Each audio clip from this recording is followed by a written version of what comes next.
tukar, yaitu kemungkinan kita mengalami kerugian kalau nilai tukarnya naik atau turun, menguat atau melemah.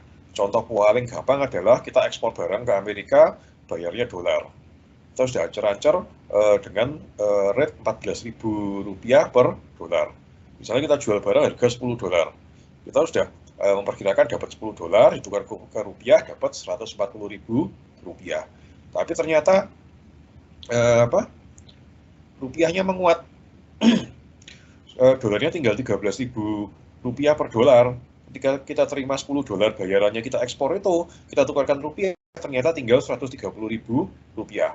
Kan dulu cita-citanya dapat 140.000, ternyata dapatnya cuma 130.000, tentu rugi 10.000.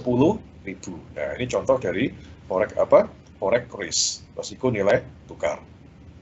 Gimana kalau sebaliknya, misalnya rupiahnya melemah, rate-nya jadi Rp15.000 per dolar. Kita sudah hancur-hancur terima 140.000, ternyata terimanya 150.000. Nah, jadi untung. Ini menunjukkan apa? Ketika nilai tukar naik atau turun, kita itu bisa untung, bisa rugi. Nah, untung atau rugi ini kan ketidakpastian kan ya. Ya kalau untung lah, kalau rugi kan tidak pasti. Ketidakpastian ini adalah resiko. Pada ilmu keuangan, resiko itu pengertiannya agak beda dengan resiko kalau yang kita omongkan sehari-hari. Kalau sehari-hari kan kita ngomong resiko itu kan, kalau nyebrang jalan resiko ketabrak, kalau kuliah resiko udah lulus gitu kan. Pada keuangan yang disebut resiko itu apa? Ketidakpastian. Tidak pasti itu bisa untung, bisa rugi. Tidak pasti itu bisa ke atas, bisa ke bawah. Nah, ketidakpastian ini kan bisa untung, bisa rugi kan ya. Tapi tetap dianggap suatu yang negatif. Kalau orang mau usaha, itu yang namanya ketidakpastian itu kita tidak suka. Kita pengen sesuatu yang pasti-pasti. Kalau tidak pasti itu kan ya tidak enak. Kita maunya yang pasti-pasti. Sehingga nanti kita pelajari juga bagaimana cara kita bisa mengurangi forex risk ini. Jadi forex risk itu nanti bisa dihilangkan. Mau nilai tukarnya naik, mau nilai tukarnya turun, tidak ngefek. Tetap aja keuntungan kita sekian-sekian aja. Misalnya pada contoh kita ancar-ancar terima duit Rp140.000. Kalau kita sudah melakukan forex risk management ini, mau kursnya naik, mau kursnya turun, keuntungan kita tetap Rp140.000. Tidak bisa naik, tidak bisa turun. Nah, ini yang ideal. Yang tidak ideal adalah kalau seperti tadi, kursnya berubah, keuntungan kita berubah. Kursnya 13.000, kita rugi 10.000. Kursnya 15.000, kita untung 10.000. Nah, itu tidak ideal, karena banyak ketidakpastian. Oke? Ya, sebelum kita bisa ngomong forex risk management, terutama kita harus tahu dulu tipe-tipe dari forex risk. Jadi karena tiap tipe cara mengatasinya beda-beda. Ada tiga tipe forex exposure, istilahnya resiko ini, tipe resiko exposure ini ya. Ada tiga tipe forex exposure, yaitu translation, transaction, sama operating. Oke, kita bahas dulu yang translation ini. Translation exposure terjadi ketika suatu perusahaan melakukan translasi atau translation dari laporan keuangan. Apa itu translation dari laporan keuangan? Ketika anak perusahaan di luar negeri melaporkan keuntungannya ke induknya di negara lain. Contoh kita kemarin ada perusahaan Amerika punya cabang di Indonesia. Namanya cabang tentu tiap tahun harus laporan ke induknya. Oh ini loh, neraca saya kayak gini. Saya punya aset sekian, utang sekian, equity sekian. Nah, karena dia cabangnya di Indonesia, tentu laporan keuangannya dalam rupiah. Tapi ketika dia melaporkan balik ke induknya di Amerika, laporan dalam rupiah ini harus dinyatakan dalam dolar. Nah, ini yang disebut dengan proses translasi laporan keuangan. Dari rupiah ditranslasikan ke dolar dengan tujuan dilaporkan ke induknya di Amerika. Nah, dalam proses translasi ini bisa menyebabkan forex risk. Kalau rate-nya sekian, hasilnya kayak gini, rate-nya kayak gitu, hasilnya kayak gini. Bisa naik, bisa turun, bisa untung, bisa rugi. Menyebabkan ketidakpastian. Nah, ini adalah forex risk bagian dari translation exposure. Oke? Sampai sini ada pertanyaan? Oke? Oke, sebelum lanjut, saya tunjukin video dulu.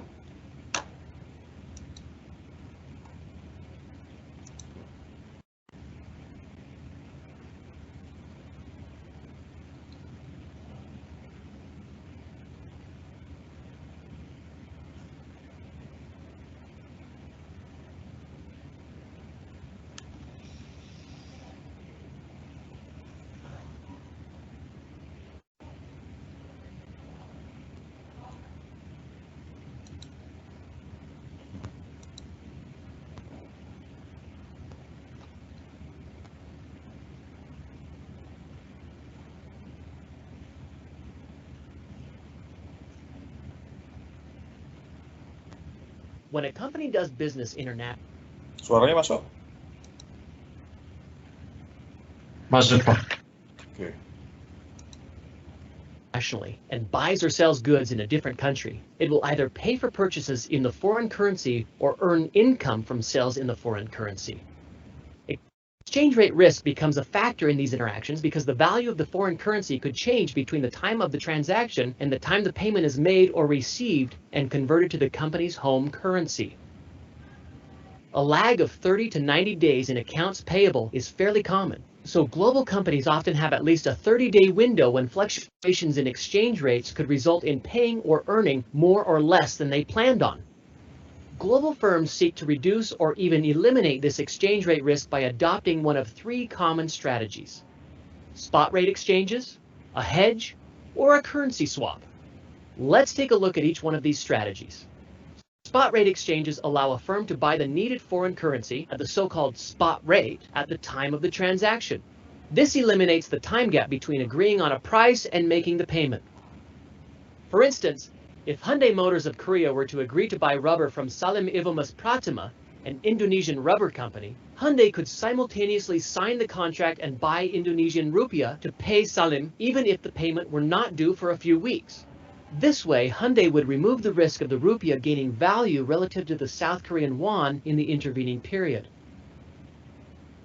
The next strategy used in managing foreign exchange risk is a hedge. Hyundai could hedge its foreign exchange risk by agreeing with a bank to buy an option that would allow it to purchase a set amount of rupiah at a set price in 30, 60, or 90 days. Agreeing to the price for the rupiah ahead of time allows Hyundai to transfer any exchange risk to the bank. This type of transaction is also called a forward contract. In essence, it takes the future exchange rate and shifts the risk to the bank for a fee. Another type of hedge called an option contract lets Hyundai purchase rupiah at an agreed-upon rate in the future. But Hyundai is not required to buy the foreign currency if the previous agreed-upon rate is worse than the rate the company can get on an open market. For instance, if the rupiah becomes less expensive in the period, Hyundai can use the current spot rate to purchase rupiah when its payment is due and pocket the difference. Hyundai pays the bank for the option whether it exercises it or not, but buying the option removes the company's downside risk. The third strategy global firms use to manage foreign exchange risk is a currency swap. With a currency swap, two global firms borrow money in their local currency and then swap the principal with the other party. For instance, if a British company needs Brazilian real, and a Brazilian company needs a similar amount of British pounds, the British company could borrow pounds while the Brazilian company borrows real. Then the companies swap their currencies, giving each company the foreign currency it needs, but allowing each company to pay back the loan in its local currency, eliminating exchange rate risk. These three strategies help mitigate the risk of doing business internationally with foreign currency. Oke. Itu penggambarannya forex risk. Tadi yang dia gambarkan itu adalah ini, transaction exposure ini. Transaction exposure kemarin sudah kita omongkan adalah resiko yang timbul karena adanya suatu transaksi yang sudah ada kontraknya. Jadi contoh kayak tadi itu, misalnya perusahaan Korea ngimpor ban dari Indonesia, dia takut kalau rupiah tiba-tiba menguat sehingga dia harus bayar dalam won, harus bayar lebih mahal. Gimana caranya menghilangkan itu? Ya, dia ada forward, ada swap. Nah, nanti kita bicarakan pada saat yang ini. Oke. Sekarang kita bahas yang ini, translation exposure dulu. Translation exposure ada 3 metode. Jadi ketika suatu anak perusahaan ingin mentransaksikan laporan keuangan untuk dilaporkan ke induknya, ada 3 cara. Yaitu current non-current method, monetary non-monetary, sama temporal method. Kita bahas satu-satu, nanti kita lihat efeknya terhadap forex risk itu gimana. Nah, pada current non-current method, current asset sama current liability ditransaksikan menggunakan spot exchange rate, current exchange rate.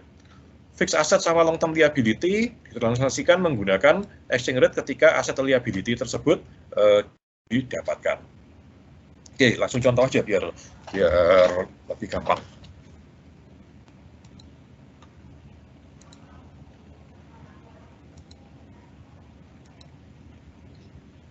Misal ada perusahaan AS buka cabang di Indonesia.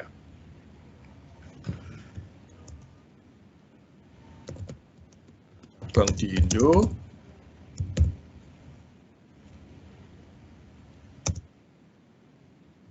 ya, laporan keuangan sebagai berikut.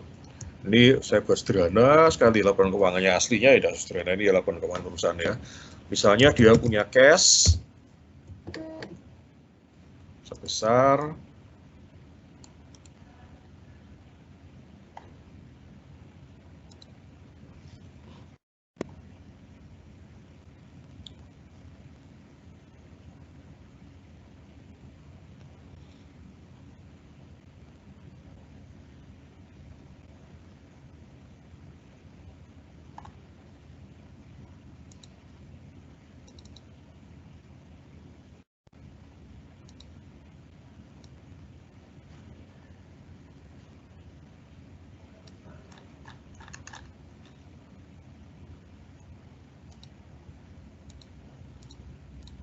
dia punya cash sebesar katakan 50 juta.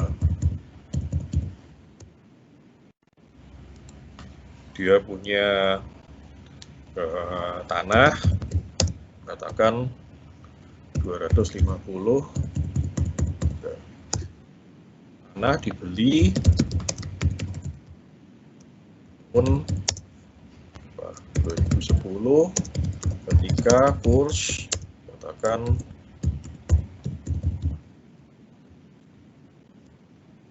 terus dia punya account payable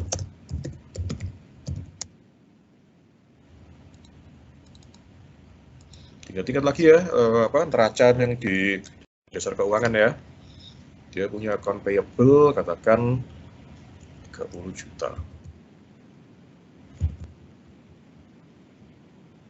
Punya utang bank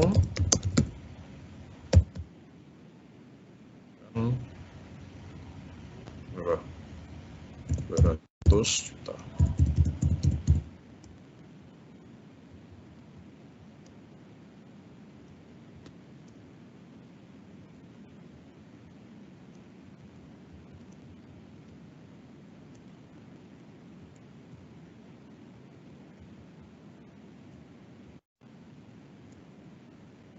Oke.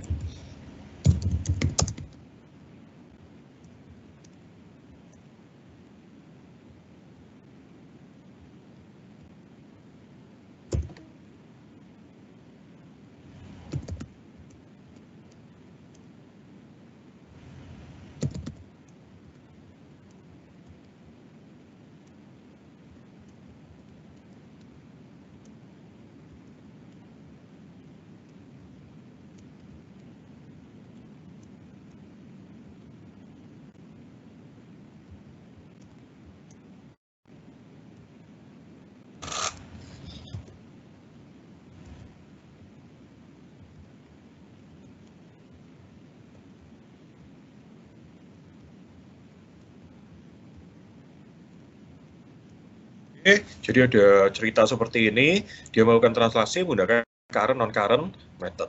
Pada current non-current method yang kita perlu lihat adalah aturannya adalah current asset, current liability.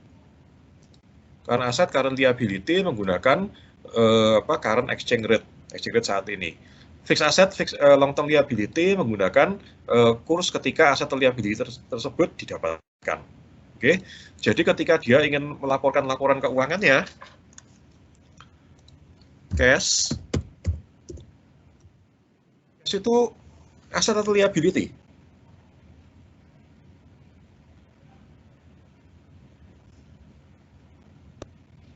Cash itu aset atau liability? Aset. Aset. Current aset atau fixed asset? Current. Current asset. Kalau current asset berarti dilaporkan menggunakan kurs saat ini. Kurs saat ini 14.000. Berarti kalau cashnya 50 juta rupiah, berapa dolar itu? 50 juta dibagi 14.000. Oke, sama dengan 50 2G dibagi 14 2G di dalam USD.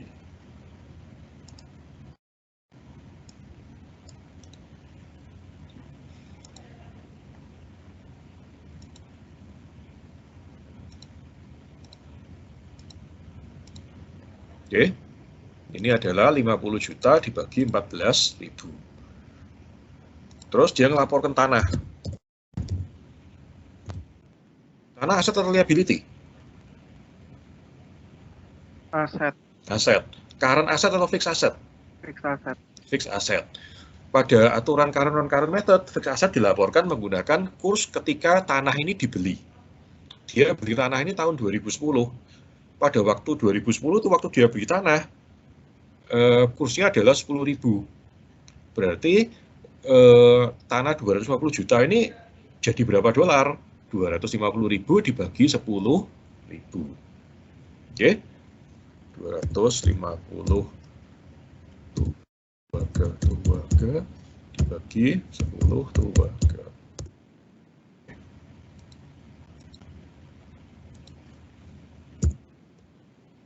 dengan 25.000 dolar. Nah, kita lihat perbedaannya. Kalau ini pakai kurs 14.000, kalau ini pakai kurs 10.000. Kenapa? Karena aturannya demikian. Karena aset pakai kurs saat ini, kalau ya fixed aset pakai kurs ketika aset itu didapatkan. Oke? Utang juga gitu. Account payable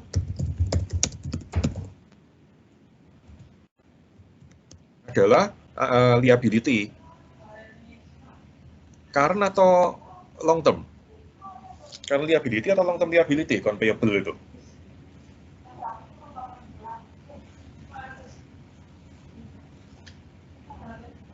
Account payable itu bahasa Indonesia apa, toh? Masih ingat? Bahasa Indonesia apa account payable itu? Piutang.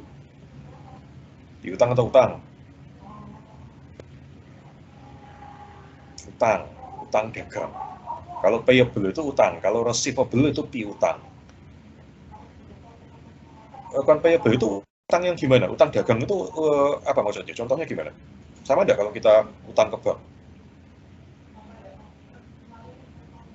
Beda. Beda. Gimana kalau utang dagang itu?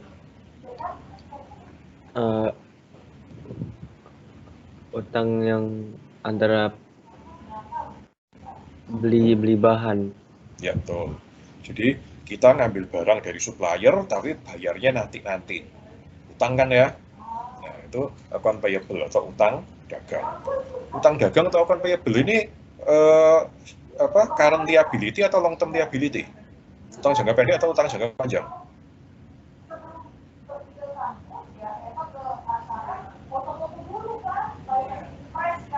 Jangka pendek atau jangka panjang itu? Pendek, Pak. Pendek. Kalau current liability, utang jangka pendek, aturannya current non-current method adalah menggunakan kurs saat ini. Jadi account payable yang 30 juta ini dibagi 14.000. Kan 30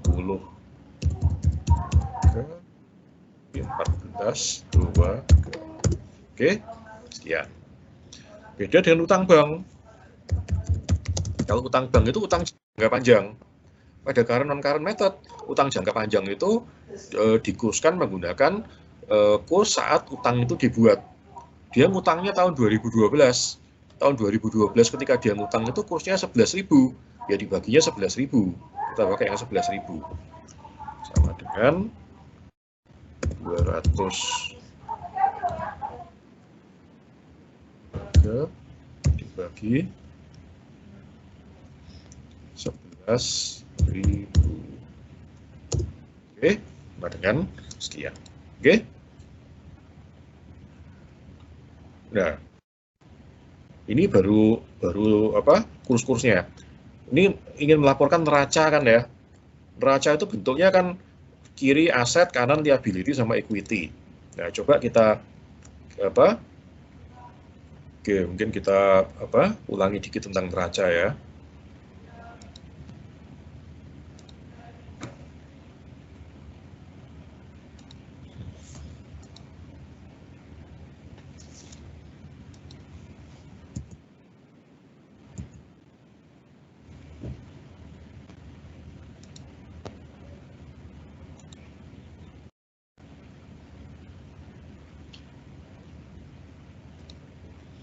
Oke, neraca itu tentu kayak gini.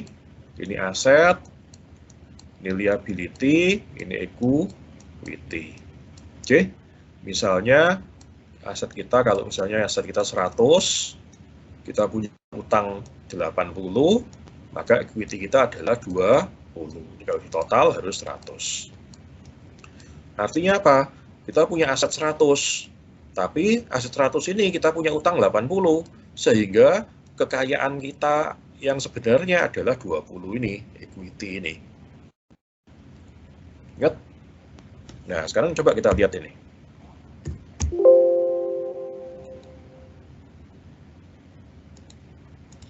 Ini kan aset kita. Ini liability kita.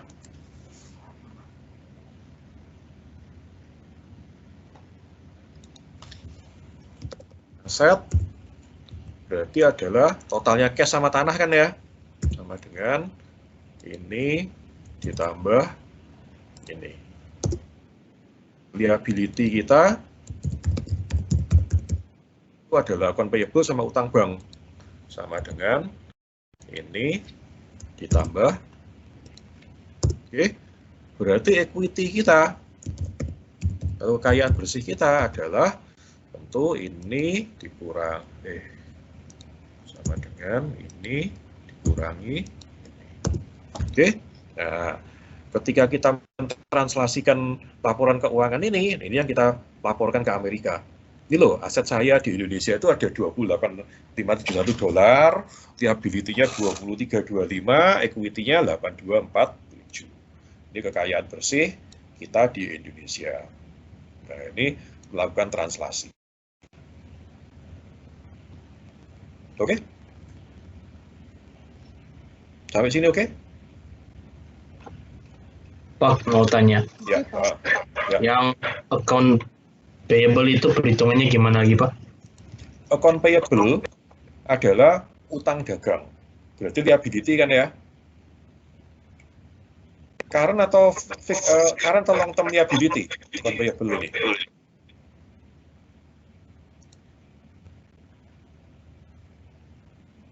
Account payable current atau long term liability. Utang jangka pendek atau jangka panjang? Long term. Pendek. Account payable ini utang dagang. By the way, kita ngomong utang jangka pendek, jangka panjang, terus current asset, fixed asset itu batasnya berapa lama? 1 tahun. Ingat waktu dari dasar keuangan. Jadi kalau orang utang bank itu kan nggak mungkin setahun gitu kan ya. Biasanya perusahaan utang bank itu kan 7 tahun, 10 tahun, 15 tahun, sehingga utang bank itu adalah utang jangka panjang. Account payable, kita ngambil barang di supplier, bayarnya mundur. Nggak mungkin kita bayar mundur 2 tahun kan nggak mungkin. Biasanya kalau orang ngambil barang di supplier, bayar mundur itu paling 2 minggu, 1 bulan maksimum, sehingga account payable ini adalah utang jangka pendek.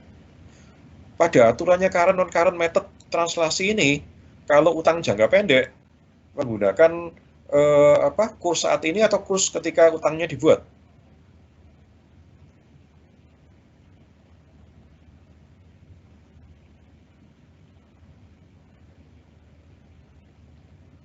Halo?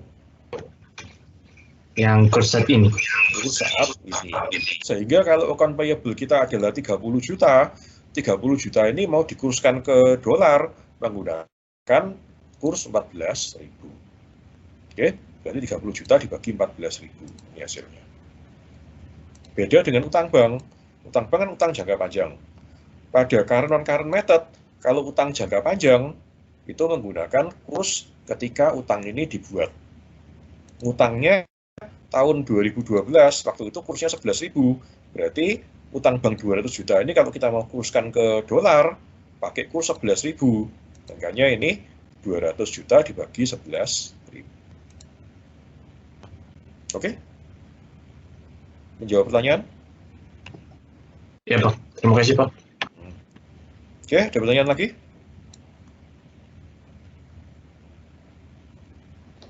Ada pertanyaan lagi?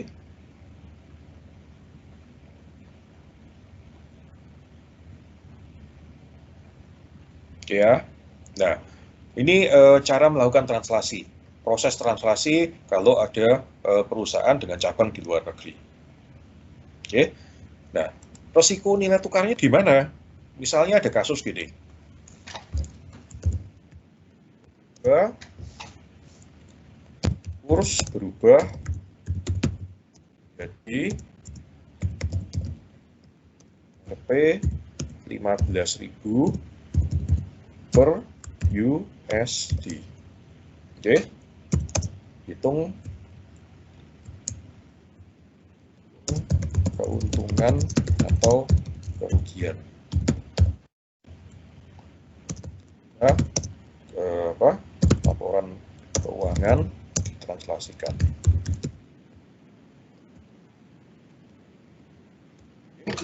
Nah, kan biasanya kursnya 14.000 sudah. Ya, terakhir-terakhir 14.000 kan ya. Tapi tiba-tiba katakan ada apa di Indonesia ada demo gitu ya.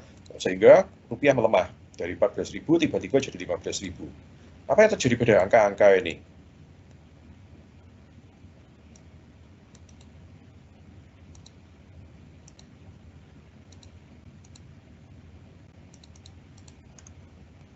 Cash sebelumnya kan dibagi 14.000 kan ya. Sekarang kursnya 15.000 sehingga sekarang dibagi 15.000. Jadinya segini. Tanah berubah enggak? Tanahnya kan kita laporkan 25.000. Kalau kursnya sekarang 15.000, laporan 25.000 ini berubah enggak?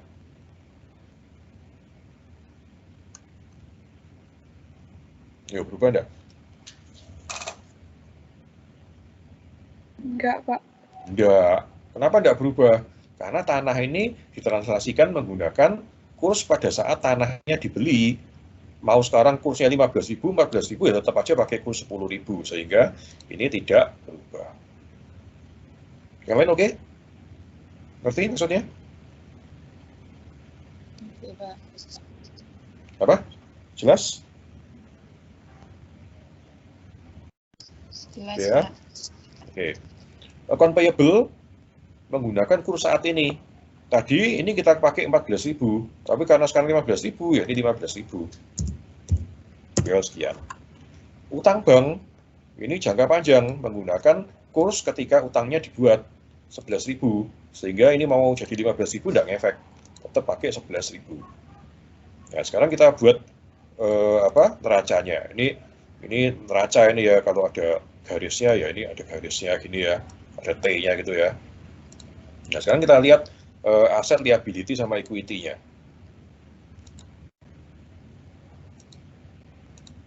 Nah, asetnya berubah. Kalau tadi asetnya 28571, sekarang asetnya 28333. Karena aset ini kan ini tambah ini. Yang cash sudah berubah, ya tentu asetnya ini berubah. Liability-nya juga berubah. Karena yang ini berubah. Tadi 2143, sekarang 2000. Sehingga tentu equity-nya juga berubah. Tadi equity-nya 8247. Jadi kamu lapor ke induknya di Amerika, ini loh, di Indonesia kita punya kekayaan bersih 8247 dolar.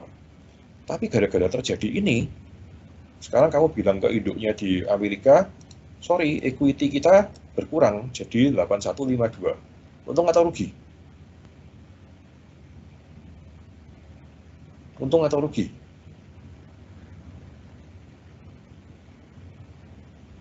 Rugi. Rugi. Wong tadi equity-mu sekian, sekarang tiba-tiba jadi sekian. Rugi berapa ini? 247 ke 152 itu berapa?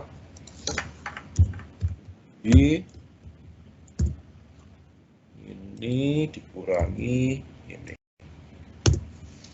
Rugi 95 dolar. Nah, ini contoh bahwa ketika kurs berubah, suatu perusahaan bisa untung, bisa rugi. Dalam kasus ini, rugi. Bisa dimengerti? Oke, renungkan dulu.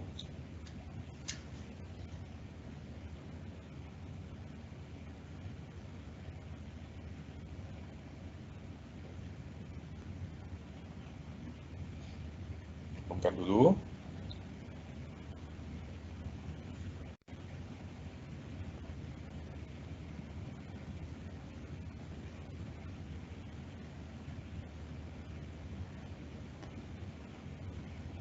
Padahal kekayaannya di Indonesia tetap nggak berubah kan ya, duitnya dia dalam rupiah kan nggak berubah, ya tetap segini-segini aja. Tapi ketika ditranslasikan, angkanya jadi ada yang berubah, sehingga equity-nya berubah. Padahal equity-nya dalam rupiah tentu tetap sama, karena ini sama. Tapi ketika ditranslasikan, berubah gara-gara kursnya berubah. Nah, itu artinya ada resiko nilai tukar. Ada pertanyaan?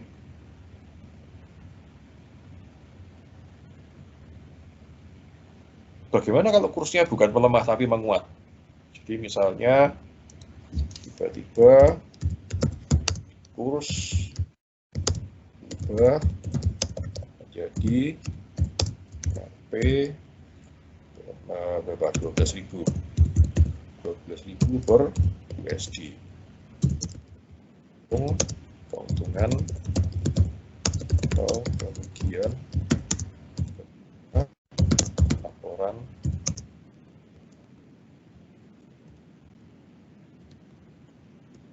Oke, ceritanya sama. Aslinya ini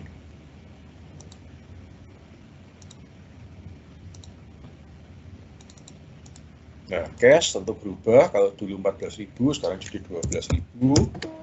Kalau tanah nggak berubah, account payable jadi 12.000.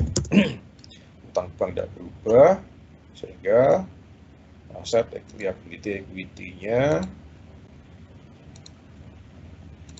jadi kayak ini. Sebelumnya equity-nya 8247. Sekarang tiba-tiba equity-nya jadi 8485. Kalau dalam kasus ini untung, karena equity-nya naik. Kita lapor ke Amerika, ini loh, equity-nya 8485. Padahal sebelumnya 8247. Berarti ada keuntungan. Dari mana kok tiba-tiba untung wong ini tidak berubah? Dari kursnya yang berubah jadi 12.000 ini.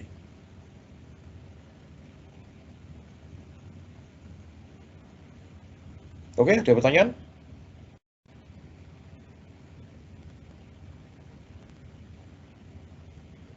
Ada pertanyaan?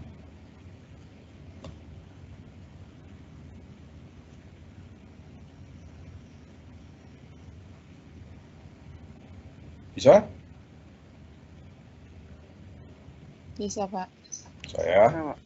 Oke, kalau bisa kita coba latihan soal. Oke, latihan soal ini kalian boleh ngerjakan di Excel ya, biar cepat ya. Tapi nanti waktu UAS ya apa? Harus ditulis di kertas, terus pakai kalkulator ya. Ini biar cepat aja. Oke, kita coba latihan soal.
Dolar Singapura maksudnya ya.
Oke, coba kerjakan.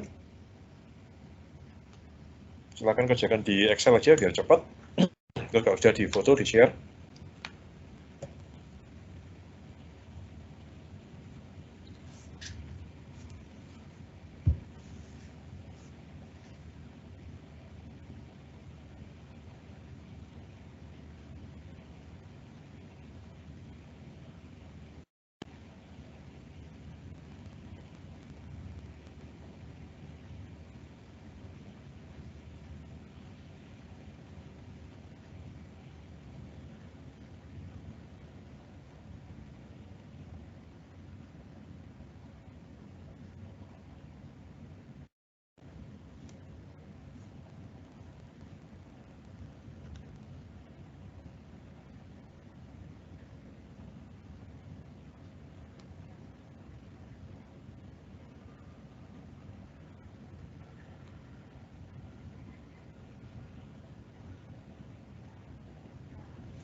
Kita lihat dulu ya.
Oke, yang udah silakan di foto, di share.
Ya, ada yang mau tanya?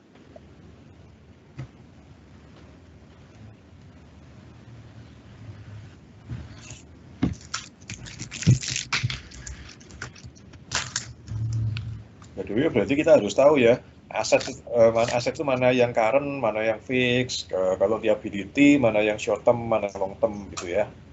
Tingkat-tingkat lagi untuk apa? Dasar keuangan ya.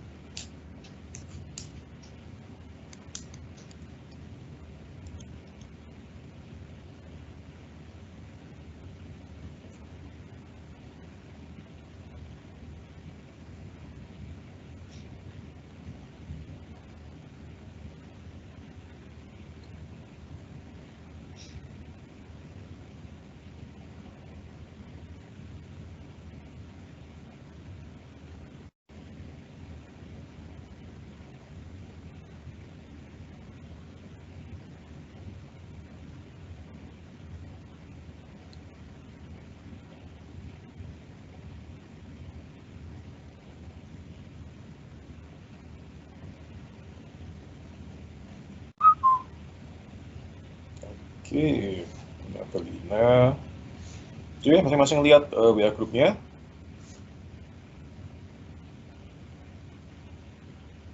Oke, plus 11.000 cash.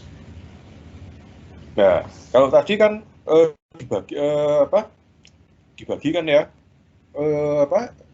dari yang tadi yang contoh yang Indonesia ke Amerika itu kan berapa rupiah dijadikan dolar. Kalau berapa rupiah dijadikan dolar kan dibagi.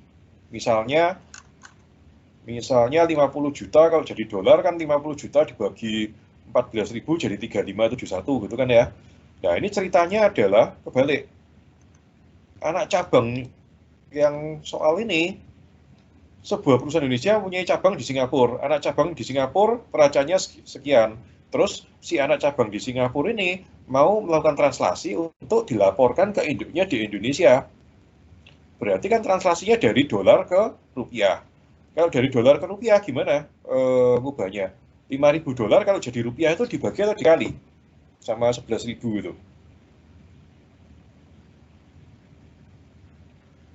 Dibagi atau dikali? Dikali, Pak. Dikali ya. Oke, coba diganti ini, dikali ya, kan bagi ya.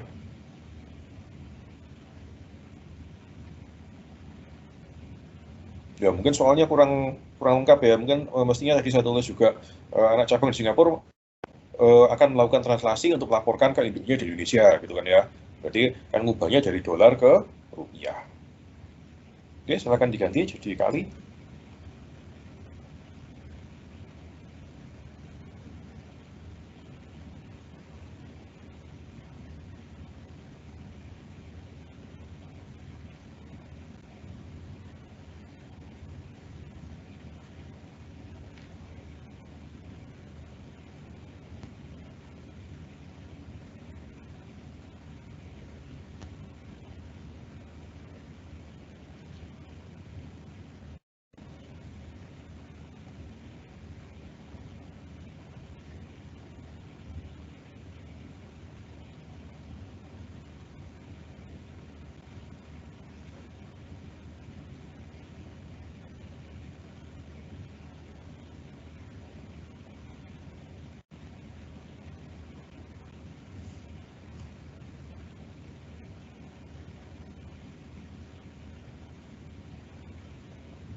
Oke, masing-masing lihat ya grupnya. Oke, cash jadi 55 dilaporkan sebagai 55 juta rupiah pakai kurs 11.000. Inventory juga pakai kurs 11.000. Nah, ini kebetulan gampang-gampangan lah ya. Yang saya kasih gini nih berarti pakai kurs istilahnya kurs historical. Ini kurs historical, kurs saat itu. Yang ini ya pakai kurs saat ini gitu ya. Land 25.000 kali 8.000, betul. Machinery 20.000 kali 7.000. Account payable 4.000 kali 11.000 saat ini. Yang debt pakai yang historical 20 kali 8, 16, 15 kali 9, 135. Oke. Aset itu berarti kan cash tambah inventory 66, cash sampai inventory lan oke, liabilitiesnya sekian, equity 67 ya oke. Nah, ketika tiba-tiba jadi 12.000, yang berubah adalah cash tambah banyak, inventory tambah banyak, land tetap, machinery tetap, account payable juga tambah banyak, debt tetap. Sehingga sekarang equity-nya jadi 69 juta. Sehingga rugi atau untung? Untung 2 juta rupiah. Oke, betul ya ini ya. Nah, dari sini kita lihat bahwa ketika kursnya berubah, hitungannya jadi berubah. Bisa untung, bisa rugi. Oke, ada pertanyaan? Pak, itu asetnya bukannya cash inventory sama account payable aja? Cash, Cash asetnya. inventory sama... Len aset nggak, Len? Nah, Pak. Len aset atau enggak? Land, ya aset. Oh ya, Ya, aset. cash inventory sama aset. Ya, cash, inventory, land, machinery. Iya. Itu aset semua itu. Oh, Cash, inventory, land, machinery itu aset semua. Account payable, debt itu liability semua. Oke? oke, Pak.